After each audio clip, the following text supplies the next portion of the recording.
Hey guys, I am back to review chapter 3 lecture with you. Let's go ahead and share my screen so you can see the PowerPoint.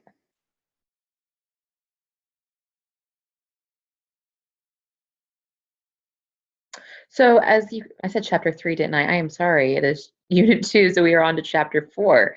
We're going to discuss ethical issues to start with. A lot of unit 2 is ethical issues, kind of advocating, those kind of topics that we'll go over through this unit. So ethics, just a basic overview of what ethics are. It's a system of moral conduct and principles that guide a person's actions in regard to right and wrong, and in regard to oneself and society at large. So how you feel about and how you act as a person, and then how you treat those in society too. The systematic study of what a person's conduct and actions should be with regard to self, other human beings, and the environment. The justification of what is right or good, and the study of what a person's life and relationships should be, not necessarily what they are. So it's not necessarily what people are doing, but it's how people should be doing things and how people should live their lives. So nurses as agents, sometimes the nurses as agents for change. Nurses are often placed in situations where they're expected to be the agent for a patient, physician, and organization simultaneously, all of which may have conflicting needs, wants, and goals. So you may have a patient that has specific things that they want. They may be at the end of life. They may be somebody that has a terminal illness that we understand that from our medical standpoint, there's not much more that we can do, and you're having conversations about palliative care, but they are adamant that they want everything done. They want to remain a full code. And you have physicians that are saying we can't do anything. This is where the nurse comes in and can be that middleman to help the physician understand what the patient's goals are, and also have conversations with the patient to help them understand where they are and the things the physician is telling them about their disease process. So competencies for making ethical decisions as a nurse manager: having the knowledge of ethical principles and framework, using a professional approach that eliminates trial and error and focuses on proven decision-making models. So, when we talked a lot about decision-making models, so as a nurse manager, it's important to be professional and use those kinds of models and things to help with your decisions. So it's just not you on the fly making the changes and decisions. Using available organizational processes to assist in decision making. So if there is a difficult decision that's needing to be made within a unit, it could be something, for example, I talked about like terminal illness and those at end of life. Well, maybe you have a patient that is at end of life, and they understand that, and they say they want to be a do not resuscitate, they do not intubate, and they'd like to allow a natural death. And they get to a point where they're in that critical situation. The family steps in and says, "No, we want everything done." It's the family, the physician, the patient, all kind of this in between area. A lot of facilities will have things like ethics councils and committees that can be emergently brought in to help facilitate that. And that's where the nurse manager would need to know what their organizational process is and what needs to be done if there is certain models and things set up at your organization that can help with those decisions. It's just not you deciding how to make them. So types of ethical issues. There's moral indifference, which is an individual's question of why morality or practice is even necessary. Moral uncertainty or conflict. An individual is unsure which moral principles or values apply, and may even include uncertainty as to what the moral problem is. Moral distress occurs when the individual knows the right thing to do, but organizational constraints make it difficult to take the right course of action. We talk about moral distress a lot when it comes to nurses in intensive care, trauma, ED, those kind of things, because a lot of times they will be under moral distress when it comes to the situations of taking care of patients where it may be, they sometimes will say futile care. So this is somebody that we have that we have intubated, that we're resuscitating multiple times when they have a terminal illness, or we know that that we've kind of reached our end of everything we can do for them. And you've had those conversations. Palliative care has come in and talked. Physicians have had conversations, and the families sometimes just aren't able to say no. They want everything done. They want you to continue to try to do that, those aggressive measures. And sometimes nursing as a direct care nurse can come under moral distress because the way you feel may be different than the way that family feels. That your morals and ethics say that we should stop and allow this person to pass naturally with their family at their bedside, but the other person's family and the patient's morals say no, that they feel everything, aggressive measures should be taken all the way up until the very end. There's not a right or wrong. And that's something that you have to learn as a nurse and remember, is that your own ethical and moral concerns are definitely valid if you feel that you're doing something wrong, like that your patient didn't want these things done and the family is insisting on it, okay. But if the patient and family were on the same board and wanted these things done, that's where it gets hard, and you can kind of have these conflicting issues within you that you have to work through. So moral outrage occurs when an individual witnesses an immoral act of another but feels powerless to stop it. And then ethical dilemmas are described as being focused to choose between two or more the undesirable alternatives. So first question. A nurse witnesses another nurse providing care without proper hand hygiene and reports this to the charge nurse. The nurse is friends with the other nurse and the charge nurse is friends with the other nurse and refuses to take action. This is an example of A, moral indifference, B, moral conflict, C, moral distress, or D, an ethical dilemma. It's moral distress, C. And that's because moral distress occurs when the individual knows the right thing to do, but the organizational constraints make it difficult to take the right course of action. So this nurse knew that something was going wrong, and the next step for them to take was to go to the charge nurse, but then that didn't create a solution or help with the problem. With moral uncertainty or conflict, an individual is unsure which moral principles or values apply. An ethical dilemma occurs when an individual is being forced between, remember, two undesirable alternatives. So this is moral distress because they knew the right thing to do. They did it, but it's still it wasn't the right course of action. Nothing happened from it. So management ethical responsibilities is to understand the ethical problem-solving process, be familiar with ethical frameworks and principles, and know ethical personal code. So this is the ethical frameworks to assist in solving ethical dilemmas.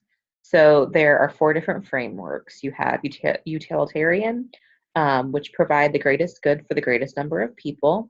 You have rights-based, which is individuals have basic inherent rights that should not be interfered with. You have duty-based, which is a duty to do something or refrain from doing something. And you have intuitionalist, which is each case is weighed on a case-by-case basis to determine relative goals, duties, and rights. So these are 4 different frameworks that can be used for when assessing and solving ethical dilemmas. So tell whether the following statement is true or false. A nurse manager who makes decisions based on what will benefit the majority of nurses in hers or her charge is using the intuitionism ethical framework for decision making. This is false. Using an ethical framework of utilitarianism encourages decision making based on what provides the greatest good for the greatest number of people. So remember, utilitarianism is greatest good for greatest number of people. And intuitionalist framework allows the decision maker to review each ethical problem or issue on a case-by-case basis, comparing the relative weights of goals, duties, and rights. So ethical principles. Autonomy, it promotes self-determination and freedom of choice. Beneficence is actions are taken in an effort to promote good. Non-malignance, sorry, I'm not saying that word well, actions are taken in an effort to avoid harm. Paternalism is one individual assumes the right to make decisions for another. Utility is the good of many outweighs the weights and needs of individuals, which explains utilitarianism. Remember, it's the good for all outweighs the good for one. Sorry.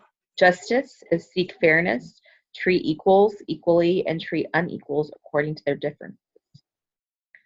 Veracity is the obligation to tell the truth. Fidelity is need to keep promises, and confidentiality is keep privileged information private. So which is not an element of ethical decision making? Beneficence, paternalism, utility, or pragmatism? Pragmatism. That is the principles of ethical decision making include autonomy, beneficence, paternalism. Why can I not say that word correctly? I'm sorry. Utility, justice, truth telling, fidelity, and confidentiality. A professional code of ethics. It is a set of principles established by a profession to guide the individual practitioner. The first code of ethics for nurses was adopted by the ANA, the American Nursing Association, in 1950 and has been revised 5 times since. It's really not that much if you think about 5 times since it's 2019. That's not that often that it gets revised. This code outlines the important general values, duties, and responsibilities that flow from specific roles of being a nurse. So standards of practice for nurse administrators. Within ethics, the nurse administrator integrates ethical provisions in the areas of practice. The measurement criteria they should use is that they incorporate code of ethics for nurses with interpretive statements, that's from the ANA, to guide practice. They assures the preservation and protection of the autonomy, dignity, and rights of individuals, maintains confidentiality within legal and regulatory parameters, assures a process to identify and address ethical issues within nursing and the organization, participates in multidisciplinary and interdisciplinary teams that address ethical risks, benefits, and outcomes. So we're talking about like an ethics council. Almost every hospital organization will have an ethics council. It's an interdisciplinary council. It's not just made up of nursing, but nursing sits on it. You usually have pastoral care, social work, administrators, and legal counsel, as well as physicians that typically sit on those kind of councils. Demonstrate a commitment to practicing self-care, managing stress, and connecting self with others. Reminder, if a structured approach to a problem solving is used, data gathering is adequate and multiple alternatives are analyzed. Even with a poor outcome, the manager should accept that the best possible decision was made at the time with the information and resources available. So that's kind of the issue too, is that these sometimes are time sensitive things that are having to happen.